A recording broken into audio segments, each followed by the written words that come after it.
Hello বন্ধুরা, চলে আসলাম আজকে আবার একটা নতুন ভিডিও নিয়ে। তোমরা তো জানোই আমাদের এখানে লক্ষ্মী পুজো হয়েছিল। সেই উপলক্ষে আমাদের এখানে 2 দিন আলকাপের আয়োজন করা হয়েছিল। যেখানে এই আলকাপের আয়োজন করা হয়েছিল সেই মাঠের অবস্থা কী রকম হয়ে আছে দেখো।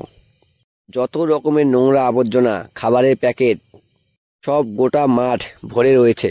তো আমাদের ক্লাবের তরফ থেকে একটা পদক্ষেপ নিলাম যে যেহেতু এগুলা আমাদের জন্যই হয়েছে, তো তার জন্য পরিষ্কার করার দায়িত্ব আমাদের। সেই জন্য আমাদের ক্লাবের সকল সদস্যরা মিলে লাগিয়ে পড়লাম পরিষ্কার পরিচ্ছন্ন অভিযানে। তোমরা তো সবাই জানো আমি এখন একটু ব্লগিং স্টার্ট করেছি, সেই জন্য তোমাদের সঙ্গে এই ভিডিওটাও একটু শেয়ার করলাম। তো আমি তো ব্লগিং করছি, কিন্তু আমার সামনে যারা ক্যামেরার সামনে যারা রয়েছে তারা আমার ব্লগিংয়ে আসতে চায় না, তারা একটু বিরক্ত বোধ করে। কেউ কেউ মুখ ঢাকছে, কেউ লজ্জায় উল্টা দিকে চলে যাচ্ছে, এই রকম অবস্থা। তা সত্ত্বেও একটু লুকিয়ে লুকিয়ে সবার ভিডিওটা করে নিলাম।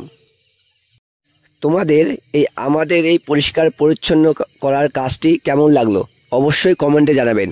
আর তোমাদের যদি কোথাও এই রকম পরিষ্কার পরিচ্ছন্ন করার কাজ থাকে অবশ্যই আমাদেরকে কল করবেন, আমরা অবশ্যই গিয়ে করে আসব।